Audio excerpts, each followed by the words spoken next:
le cavalier.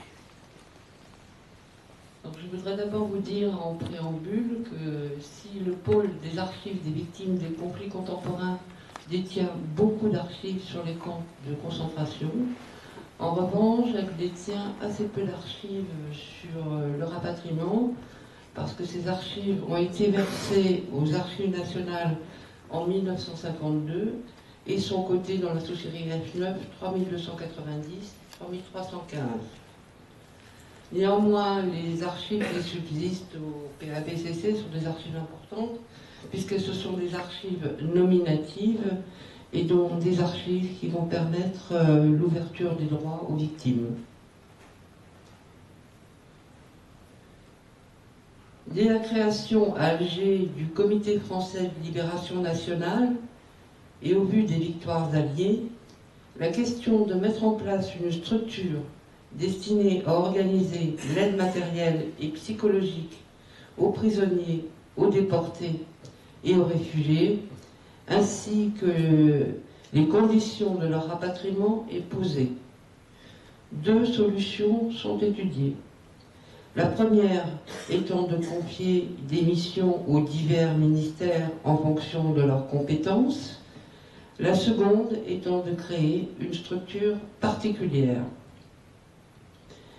L'état de déstructuration sociale et économique de la France et surtout l'importance de l'aspect psychologique du retour et de l'accueil des exilés fait adopter la seconde solution.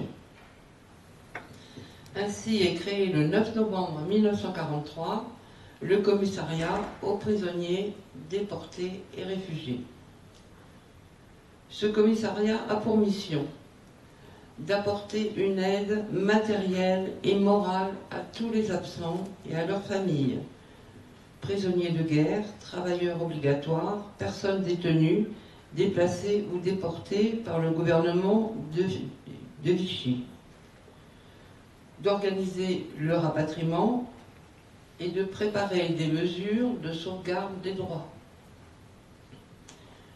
Outre le cabinet, il existe dans ce commissariat deux directions, la direction des secours et du rapatriement et la direction des services généraux. Très vite, l'importance et la complexité des problèmes liés au rapatriement conduisent à la suppression de ces directions et à leur remplacement le 6 juin 1944 par la direction de l'Organisation internationale du rapatriement et la direction de l'Organisation nationale du rapatriement. À ce commissariat était rattachée une mission à Londres, où siégeait l'état-major des armées alliées, le CHAEF, et une délégation en Suisse, dont les archives ont également été versées aux archives nationales. Alors ce commissariat est un organe essentiellement de conception, en raison du peu de moyens dont il dispose. Aussi, il est remplacé dès l'insurrection de Paris par un secrétariat général aux prisonniers, déportés et réfugiés, qui est créé le 18 août 1944, puis remplacé par un ministère des prisonniers, déportés et réfugiés. Olga Van-Cernigo, qui travaille au service de l'état civil, souligne ainsi son désarroi devant l'ignorance du devenir des disparus. Elle dit « Nous travaillons au hasard, pendant que mouraient dans des lieux inconnus ceux que nous attendions. Malheureusement, la mort irait souvent plus vite que le retour. » Le rapatriement de toutes les personnes se trouvant hors du territoire national pour des raisons dues aux faits de guerre constitue le travail prioritaire de ce ministère. Les deux grandes préoccupations étant le transport et la santé. À cet effet, une direction du rapatriement rattachée au secrétariat général est créée, comportant 3 sous-directions, études et opérations, centre et santé. Néanmoins, ce ministère n'est pas autonome, puisqu'il dépend, au-delà des consignes du CHAEF, du ministère des Transports, du ministère de l'Air, du ministère de la Santé et encore du ministère des Affaires étrangères. Il faut se souvenir que quand Freinet arrive, il ne dispose pas de personnel, pas de budget et pas de locaux. Donc ce ministère occupera 21 locaux différents dans Paris, ce qui va compliquer encore énormément la tâche. Alors, si le regroupement et le rapatriement des prisonniers de guerre prioritaires pour les Alliés correspond relativement au schéma envisagé, le retour des déportés est beaucoup plus complexe et douloureux. Tandis que les armées alliées privilégient les avancées militaires, Himmler cherche à faire disparaître les traces de ces crimes. En avril 1945, l'évacuation des camps jette sur les routes des colonnes de déportés dont beaucoup, compte tenu d'un état de santé extrêmement précaire, ne survivront pas. Chaque camp, presque chaque commando, a son histoire particulière.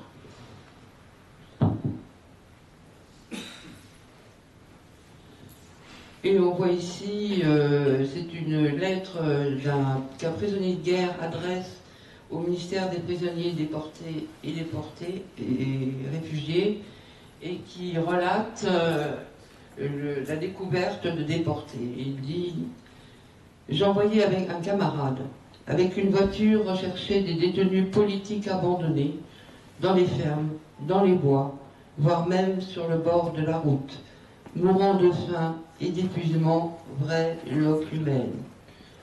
Ce convoi de déportés, ces marches de la mort, vont avancer dans un désordre total. Et les déportés d'Auschwitz partiront de Kiev et d'Odessa et seront rapatriés par Marseille.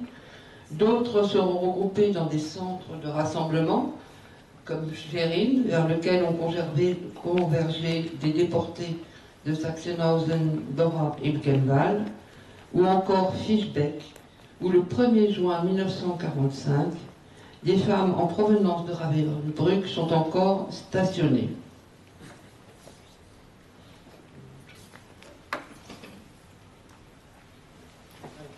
On voit ici une liste de femmes de Ravensbrück qui sont encore stationnées à Fischbeck, mais également des déportés en provenance du camp de concentration de Sachsenhausen, le commando de Falkensee.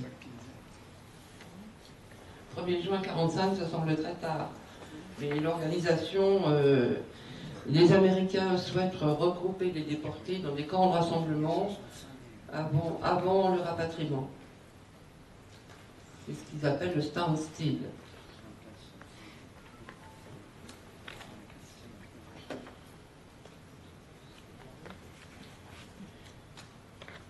Mais bien souvent, avant de pouvoir rapatrier ces déportés, il va falloir les soigner. Donc en avril 1945, le général Delattre de Tassigny fit des îles de Méno et de Racheneau situées sur le lac de Constance des lieux de quarantaine pour les survivants du camp de Dachau, atteints du typhus et de malades en provenance de Mauthausen. Certains, malheureusement, ils perdront la vie. Oh mince, c'est pas bon.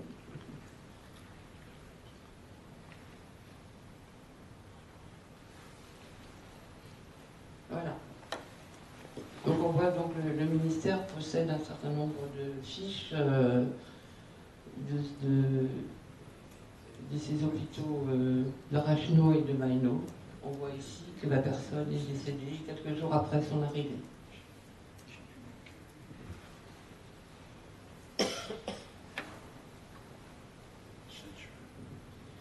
Le PABCC détient également, et qui peuvent être consultés, des archives des hôpitaux en Allemagne, dans lesquels seront soignés des déportés. Le 8 avril 1945, à la suite d'une intervention du comte Bernadotte, vice-président de la Croix-Rouge suédoise, environ 300 femmes de Ravensbrück partent vers la France dans des camions repeints en blanc d'une Croix-Rouge via la Suisse.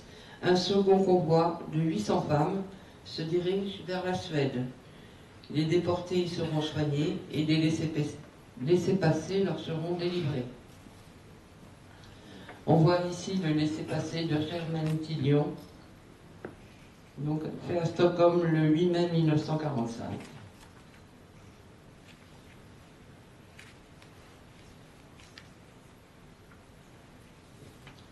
Alors, ces femmes seront rapatriées par avion de Malmö via Le Bourget. On voit ici une fiche de départ. Donc, elles sont transportées dans des avions Dakota. Nous sommes déjà en juillet 1945.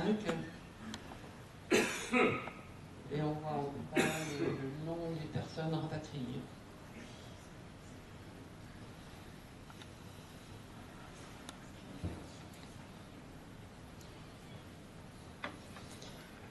Dès janvier 1945, le ministère de la Santé publique prévoit l'organisation d'un vaste service médical destiné à faire face aux besoins sanitaires et médicaux des rapatriés.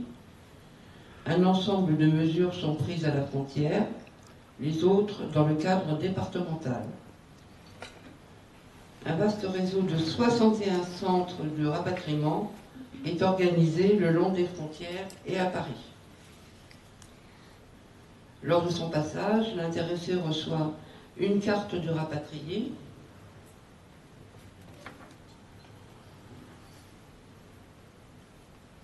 il reçoit un carnet de rapatrié.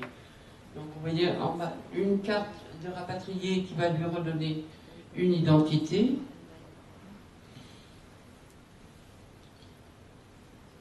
Un deuxième volet est destiné à la sécurité militaire. Il y aura également une fiche de transport et un reçu pour les Reichsmark qu'il a déposé, les sommes et les effets qu'il a reçus. Le troisième volet est une fiche médicale comportant les résultats des examens pratiqués au bloc sanitaire. Les examens effectués au centre d'accueil frontalier sont nécessairement superficiels compte tenu de la masse des rapatriés à examiner.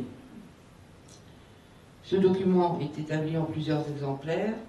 Le second exemplaire est transmis au fichier central du MPDR et un troisième au médecin départemental des prisonniers déportés du département, dans lequel le rapatrié a déclaré vouloir se rendre. Le volet détenu par nos services est celui qui a été transmis au MPDR.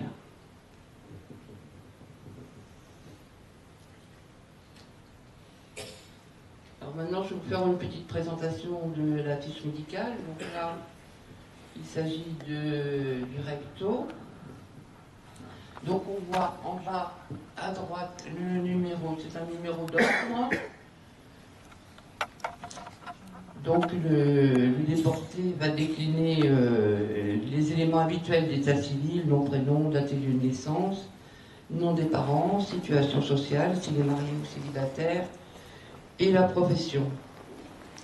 Il va décliner également l'adresse à laquelle il se rend et la catégorie à laquelle il appartient, prisonnier, travailleur volontaire ou forcé, déporté, etc. Alors on voit ici que c'est noté DC, ce qui veut dire déporté civil. Il y avait au départ une nomenclature presque officielle des qualifications, mais on s'aperçoit en regardant les fiches médicales que c'est un petit peu n'importe quoi. Et pourtant, cette qualification est très très importante puisqu'elle va jouer un rôle important ultérieurement pour la sauvegarde des droits. En règle générale, le déporté est dépourvu de pièce d'identité, sauf si il possède un document fourni par les Alliés au moment de la libération du camp, puisque à Buchenwald notamment, des cartes d'identité ont été réalisées par les Américains. Ici, on voit qu'il y a une carte d'identité parce que les déportés qui sont passés par les prisons peuvent également les avoir.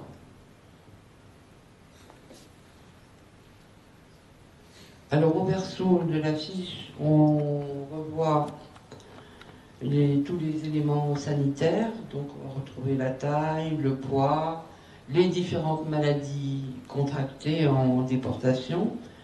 À droite, les décisions qui en ont résulté adressées au médecin départemental sur la contagiosité du malade et sous une forme codée à partir de l'alphabet grec, différentes maladies graves ou contagieuses.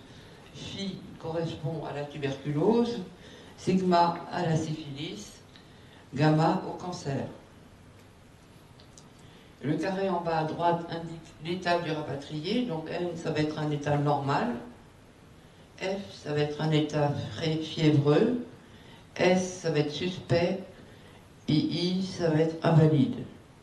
La case qui intéresse essentiellement, c'est la lettre S, suspect, puisqu'elle va être entourée en rouge ou en bleu, selon que le déporté sera porteur de maladies contagieuses ou pas. On voit également les conditions du rapatriement. Selon l'état du rapatrié, il pourrait être rapatrié en priorité, par l'air essentiellement, ou couché, ou assis, ou par la route, ou par la terre. Tout cela sera déterminé par l'examen médical.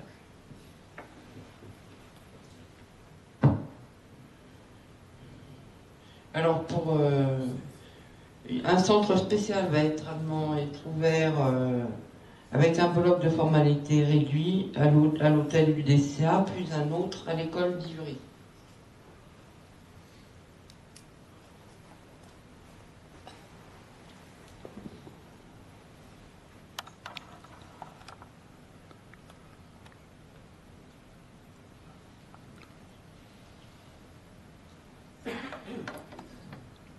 Donc le PABCC détient de nombreuses listes de rapatriés des différents centres, notamment du centre de l'UTCA.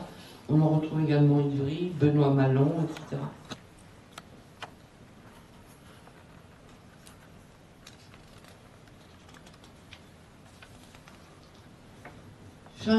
Fin 1945, considérant que les opérations de rapatriement sont achevées, le ministère, après un court passage au ministère de la Population, intègre un nouveau ministère, le ministère des anciens combattants et victimes de guerre. Les archives du PABCC sont presque exclusivement des archives en provenance des grandes directions techniques du ministère des anciens combattants et victimes de guerre. Ce ministère, dont les attributions ont été définies en mai 1946, est lui-même l'héritier du ministère des prisonniers et des déportés et réfugiés, dit ministère Freinet, et du secrétariat général aux anciens combattants. La direction de l'état civil et des recherches recueille l'ensemble des fiches médicales de rapatriement établies au poste frontière. Cependant, ces documents ne sont pas regroupés dans un fonds homogène, sauf en ce qui concerne les prisonniers de guerre. Pour les déportés, les fiches de rapatriement ont été insérées dans le dossier de demande d'attribution du statut de déporté résistant ou politique si la demande en a été faite. En 1945, dans une Allemagne en ruine et une France ayant perdu 40% de ses capacités ferroviaires, 1 690 200 personnes ont été rapatriées. Ce bilan, que l'on pourrait qualifier de positif, va se trouver fortement critiqué par la population.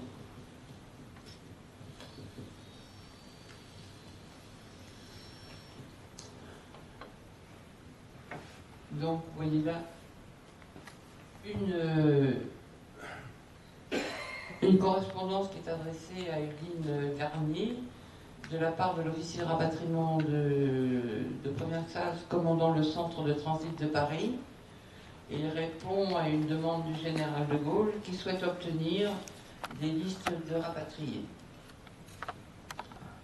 Et Evelyne Garnier lui fait remarquer que les rapatriés se plaignent du nombre de bureaux où ils sont soumis à un interrogatoire d'identité et par la multiplication des démarches administratives qu'ils vont devoir subir. Alors pour terminer, je vous informe que le PAVCC a reçu récemment 1,2 km linéaire de dossiers de pension militaire d'invalidité. Ces dossiers, bien entendu, apportent des informations sur l'état de santé des déportés, chez lesquels se retrouvent le plus souvent les mêmes séquelles. Donc on voit là un procès-verbal d'une commission de réforme où on retrouve l'asthénie qui est la séquelle la plus fréquente observée chez le déporté. Malheureusement, la consultation ne sera pas dans l'immédiat, donc il faudra être patient, voire même très patient, parce qu'il va falloir traiter l'ensemble de ces dossiers.